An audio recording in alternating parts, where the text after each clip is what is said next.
Start.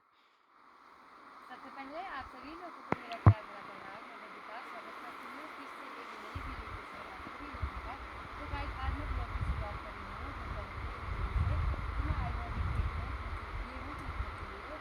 तो हमारे पहाड़ों में ना बहुत ही कष्टदायक काम होता है। जैसे कि हर और गाँव में तो मशीन ला गए हैं लोग गेहूँ कूटने के लिए, और क्या बोलते हैं धान कूटने के लिए भी मशीन ला गए हैं, और ट्रैक्टर भी ला गए हैं। हमारा एक छोटा सा गाँव है, तो हम ट्रैक्टर भी लाते हैं मशीन भी लाते हैं। तो कैसे लाएंगे क्योंकि रोड की साधन नहीं है हमारे यहाँ, तो हम ट्रैक्टर मशीन नहीं ला पाते हैं।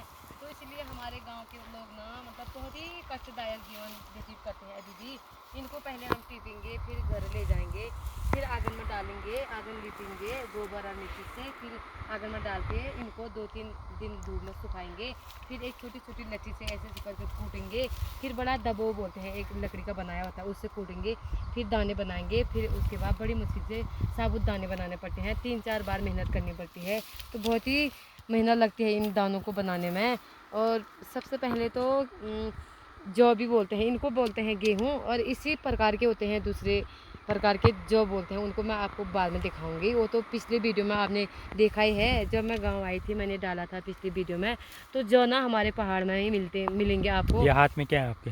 ये हरियाट बोलते हैं इसको। किसी ये निकालो के होते हैं अच्छा, इससे हमारे। क्या करते हो फिर? इससे गेहूँ पीसते हैं, ऐसे करके कैसे? ऐसे करके ऐसे पीसते हैं, ऐसे करके फिर ये दराची से, दराची मैंने कमर पे बांध रखी है, तो ऐसे काट के ऐसे डोके में डालेंगे। अच्छा ये। हाँ, इसको अच्छा। बोलते हैं हरियाट। निगालू के होते हैं ये। निगालू के ना ये डोका भी इसी निगालू का बना हुआ है ये डोका। अच्छा। और जो खाद फेंकने वाला डोका होता है वो भी इसी निगालू का बना रहता है।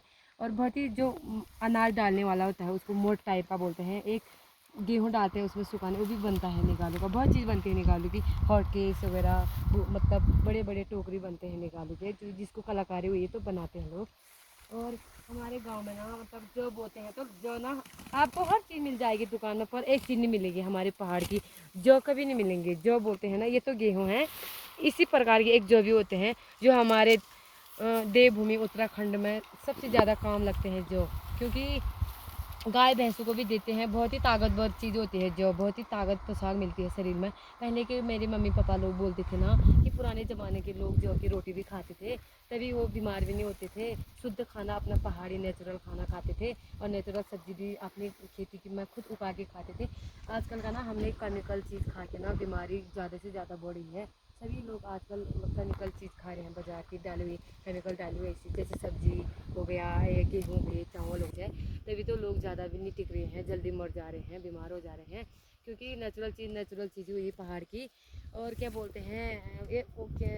और मैं आपको क्या बताऊँ, एक जैसे मैं आपको जौ के बारे में बता रही थी ना, जो ना हमारे पहाड़ में जब देवी देवता नाचते हैं ना, जब हम देवी देवताओं को पूजते हैं, जैसे घटियाली लगाते हैं, जागर लगाते हैं, धूनी जगाते हैं, और बड़ा मेला भी होता है, तो वहाँ सबसे पहले जौ ही काम लगते हैं। जौ के बिना कुछ नहीं होगा, और चीज़ चल जाएगा, जौ के बिना कुछ होगा ही नहीं। और जो, और जब कोई मरता है तब भी जो काम लगते हैं, और तिल और जो काम लगते हैं जब कोई मरता है, एक्सपायर होता है। और सबसे ज़्यादा तो देवी देवताओं की चीज़ में ही काम लगते हैं। और गाय भैंसों के लिए भी पीसते हैं हम, बहुत ही दूध देते हैं और अच्छा होते हैं, शरीर में बहुत अच्छा लगता है गाय भैंसों का, तभी ताकत आती है। पहले के लोग तो जौ की रोटी भी खाते थे, पर अब हम कहाँ से खा रहे हैं। मैं तो एक दिन पक्का खाऊंगी और आपको भी दिखाऊंगी। अपने वहाँ मैं चक्की में पीसूँगी, चक्की नहीं है मेरे पास, जतर है। जतर आप जानते होंगे, कोई पुराने लोग जानते होंगे तो कमेंट में बताना। जतर बोलते हैं, एक घराट जैसा होता है, उसको ऐसे घुमाते हैं हाथ से, तो उसमें पीसते हैं हम अपने घर में। मेरी सासू माँ ने खुद अपने घर में पहले, मतलब मेरे ससुर जी, मेरे पतिदेव 2 साल के थे, मेरे जेठ जी 3 साल के थे, तभी मेरे ससुर जी एक्सपायर हो गए थे। तो मेरी सासू ने अपना जीवन ना बहुत ही कष्टदायक से व्यतीत किया अपना। अब क्या ही बताऊँ मैं आपको। आजकल थोड़ा हमने आप आजकल हम सोचते हैं कि हमारे सासू ने भी हमारी तरह अपना जीवन व्यतीत किया होगा, पर नहीं, उन्होंने बहुत ही ज़्यादा कष्ट झेला मेरी सासू ने, क्योंकि जल्दी आप बाप का साया उठ गया था मेरे पतिदेव और मेरे जेठ जी के सर से। तो मेरी सासू ने अकेले ही पूरा घर संभाला, पति के बदले भी, पत्नी के बदले भी अपनी जिम्मेदारी पूरी बखूबी से निभाई, उनको पढ़ाया लिखाया, और अभी इस मुकाम पर पहुँचाया है हमको, मेरे पतिदेव को अभी अपने पैरों पर खड़ा होने के काबिल बनाया है, लोगों में जाने के काबिल बनाया है, और मेरे बेटे को भी पढ़ाया लिखाया। तो अभी वो सिक्किम में जॉब करते हैं, तो पूरी फैमिली नहीं है उनकी। तो मेरे सासू माँ बोलते हैं कि हम जतर में गेहूँ पीसते थे अपने खुद अपने हाथ से, तो हम खुद पीस के फिर खाते थे और घास काटती थी मेरी सास, गजो बोलते हैं जिसको, सूखा घास, उसको बेच के अपने बच्चों को पाला हुआ, और घी बेच के गायों को पाला, फिर घी बेचा, अपने बच्चों को पाला हुआ, और बकरी पाली, फिर बकरी भी बेच के अपने बच्चों का पूरा किया हुआ। बहुत ही कष्टदायक जीवन व्यतीत किया हुआ मेरे सासू ने। अभी क्या ही बताऊँ मैं आपको, ज़्यादा तारीफ भी नहीं करनी हुई अपनी सासू की, नहीं तो हो जाती है क्या। ओ मेरे मैनेजर के ससुर जी हैं, बकरी के साथ आए हैं। कभी कभी इनका मतलब बोरिंग हो जाती है बकरी के साथ, तो एक से एक म्यूजिक लगाते हैं, अच्छे अच्छे वाले फिल्मी पहाड़ी, तो म्यूजिक सुन के अपने जीवन व्यतीत करते हैं पहाड़ में, क्योंकि लोग भी यहाँ कमी रहते हैं। 3-4 तो सयाने लोग रहते हैं यहाँ, 1-2 जवान रहते हैं, वैसे बाकी सब शहरों में चले गए हैं। शहरों में जाने का रीज़न है हमारा, तो मैंने आपको बता ही दिया है पिछली वीडियो में, ना ही यहाँ स्कूल है और ना ही यहाँ कोई टीचर है, स्कूल भी बंद हो चुके हैं, इसलिए हम शहरों में जाते हैं, नहीं तो हम यहीं अपने पहाड़ में रहते, अपने गांव घरों में रहते।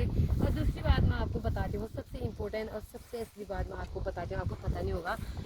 तो गाइस ना देखिए, हम जैसे खेती कर रहे हैं ना, एक खेती कर रहे हैं, जैसे हमने गेहूँ बोए हैं ना, मडुआ बोएंगे, इसके बाद अब ये फसल है गेहूँ की, इसके बाद दूसरी फसल आएगी मडुआ की, और दाल की आएगी, जैसे मांस, भट्ट, राजमा वगैरह वगैरह ऐसे बोएंगे हम। और खेतों में ऐसे धान बोएंगे, मडुआ बोएंगे। तो ना हमारे वहाँ ना जंगली जानवरों का ज़्यादा ही आतंक है। सुअर आते हैं यहाँ, भरा आते हैं, और काकड़ भी बोलते हैं, छोटे छोटे वो भी आते हैं, सब अनाज खा लेते हैं। तो हम यहाँ के लोग ना तब खेती बाड़ी करके भी कोई फ़ायदा नहीं है, जब उनको मतलब जब हम खेती करते हैं, पूरी मेहनत लगाते हैं, तो जब पिकने की बारी आती है ना, जंगली जानवर खा जाते हैं। तो इसलिए हमारा ज़्यादा मन ही नहीं करता है खेती बाड़ी करने का भी, क्या क्या ही करें, लास्ट में पैसे ही चाहिए, और लास्ट में बाज़ार से ही लेके खरीद के खाना पड़ेगा हमको। तो गवर्नमेंट से मेरी यही रिक्वेस्ट है कि मतलब एक जंगली जानवरों का कुछ बंदोबस्त करा जाता तो बहुत ही अच्छा होता, हमारा पहाड़ ना बहुत ही अच्छा सुधर जाता, हमारे पहाड़ में बहुत ही ज़्यादा सुधाराव आ जाता, और हमारे पहाड़ के लोग ना कभी भूखे नहीं मरते, अपना मेहनत करके खुद खाते, ऐसा मतलब हम सोचते हैं। पर ऐसा कर कौन रहा है, जंगली जानवरों को तो मारने का भी अलाउड नहीं है, और उनको बंद भी नहीं कर सकते हैं। जो ये मतलब चिड़ियाघर वाले होते हैं, जहाँ जंगली जानवर रहते हैं, तो उनको आना चाहिए यहाँ, जंगली जानवर पकड़ के ले जाना चाहिए। और यहाँ बंदर भी बहुत आते हैं, लंगूर भी बहुत आते हैं, ज़्यादा तो जंगली जानवर आते हैं यहाँ, हमको भी बहुत खतरा रहता है उनसे। बड़े बड़े सुअर आते हैं, लोगों को भी खतरा रहता है, लोगों को भी मार सकते हैं वो जंगली मतलब सुअर, और भरा भी आते हैं जंगली जानवर, सब खा जाते हैं। हमारा कोई फ़ायदा नहीं है मतलब खेती करने का, वैसे खाली कर रहे हैं ये खेती, तो हम मेहनत पूरी करेंगे, जब होगा तब पूरा खा लेंगे, लंगूर और जंगली जानवर सभी खा लेंगे, कोई फ़ायदा नहीं है। तब तक के लिए आप बने रहो, मैं मिलूँगी आपको दूसरी वीडियो में, तब तक के लिए बाय बाय। अब वीडियो पसंद आए तो शेयर लाइक कमेंट करना, आगे को अपने दोस्तों में शेयर कर देना। मैं बबीता पहाड़ी ब्लॉग, मिलती हूँ आपको दूसरी